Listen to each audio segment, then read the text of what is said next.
Was Henri Charrière's story in Papillon completely true? What were the actual conditions like at the French Guiana penal colony? And how did Charrière really attempt his first escape? The best-selling memoir Papillon captivated people with its unbelievable tale of imprisonment, daring escapes, and ultimate triumph. But how much of Charrière's celebrated autobiography actually lined up with the facts? Spoiler alert! Papillon was only a hint of the true horrors they faced at France's brutal colonial prisons. Today we'll answer all these questions and more, and uncover the truth behind the real Papillon story. So, was Henri Charrière's story in Papillon completely true? No. Henri Charrière's best-selling autobiographical novel, Papillon, was not entirely accurate. He admitted that the book was only 75% true. We have to keep in mind that Charrière was a convicted criminal, and parts of his story were likely embellished or fictionalized. Many researchers believe he got much of his material from tales told by other inmates he encountered during his imprisonment. So while based on real events, Papillon incorporates experiences beyond just Charrière's own. Did Charrière really commit the murder he was convicted of? No. Charrière always maintained his innocence regarding the murder charge that led to his life sentence. He freely admitted to other petty crimes like safecracking and pimping prior to his imprisonment, but he denied killing the pimp named Roland Legrand, for which he was convicted in 1931. French authorities accepted his denial later on, pardoning Charrière for the murder conviction in 1970 after his book became a bestseller. Still, the specific details of the murder case remain murky to this day. We may never know for certain whether he was truly innocent or just an excellent liar. What were the actual conditions like at the French Guiana penal colony? The living conditions at the real-life French penal colony in Guyana were even worse than depicted in Papillon.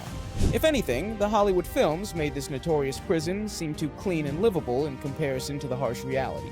We're talking about abysmal overcrowding, rampant disease, substandard food rations, and a staggering 75% annual death rate among prisoners at its worst period. Solitary confinement, brutal violence between inmates, and cruel punishments from guards were commonplace. Survivors had to endure backbreaking labor, poisonous insects, and trapable illnesses like syphilis in disgusting circumstances. The suffering depicted in Papillon might actually underestimate the true extent of what actually happened.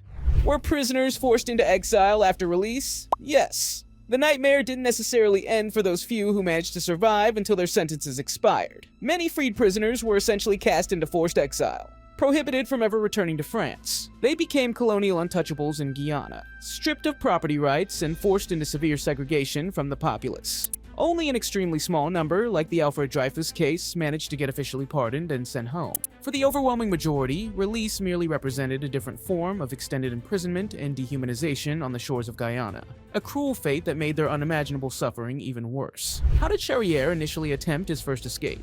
According to his novel, Charrière took a huge gamble in making an initial break for freedom from Saint Laurent in November 1933.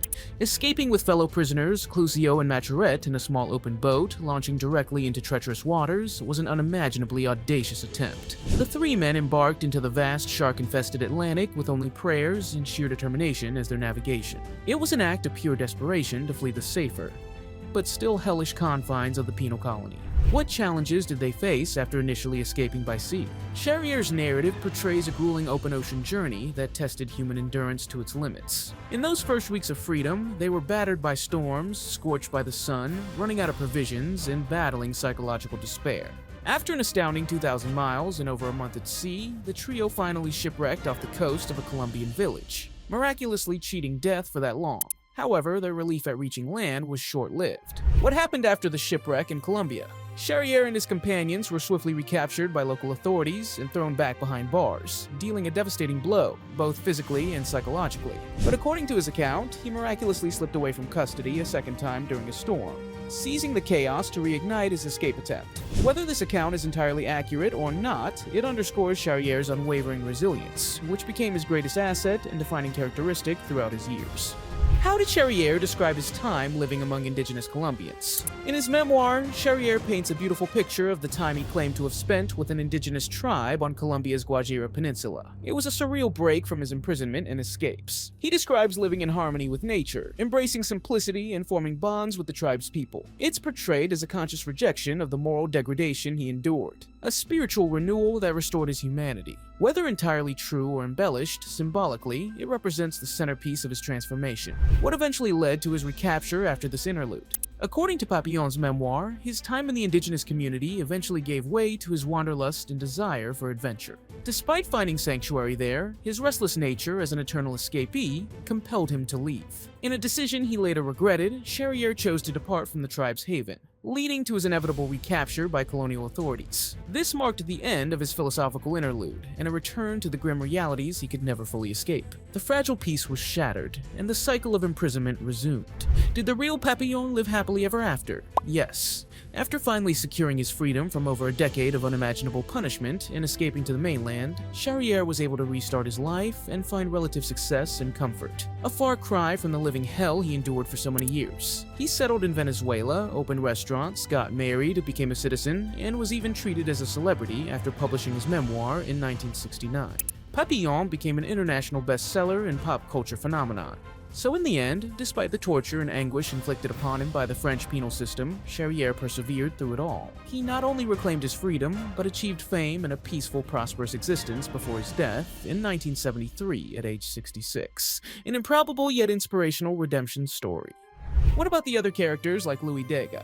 While certainly inspired by real individuals Charrière encountered, characters like his close friend Louis Degas were probably fictionalized composites rather than direct factual portrayals. The forger Degas seems an amalgamation of various individuals wrapped into one invented persona for narrative purposes. Same goes for the other convicts, guards, accomplices, and players woven throughout Papillon's tapestry. Charrière took the raw material of his genuine experiences and relationships from his time behind bars and creatively reimagined them. So, figures like Degas might have served more as symbolic representations than 100% accurate depictions of any single person's identity. Before we move on, make sure to subscribe and turn on notifications.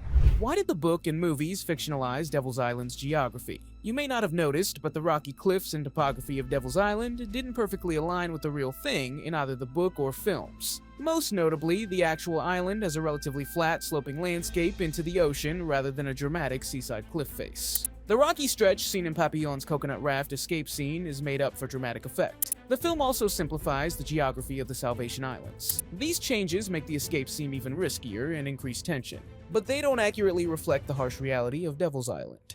Was there backlash over the book's factual inaccuracies? Yes.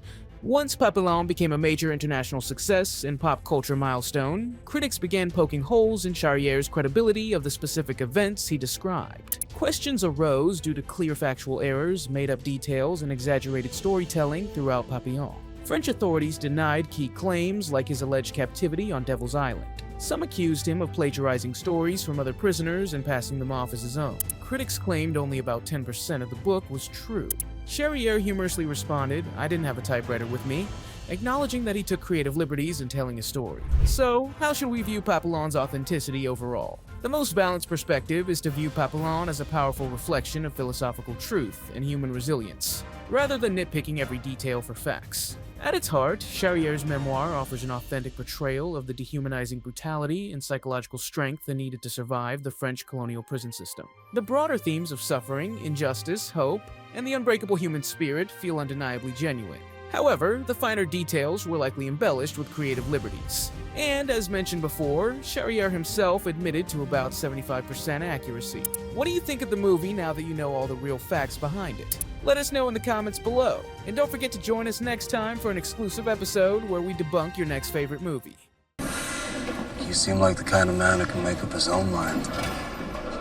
You're a good judge of character.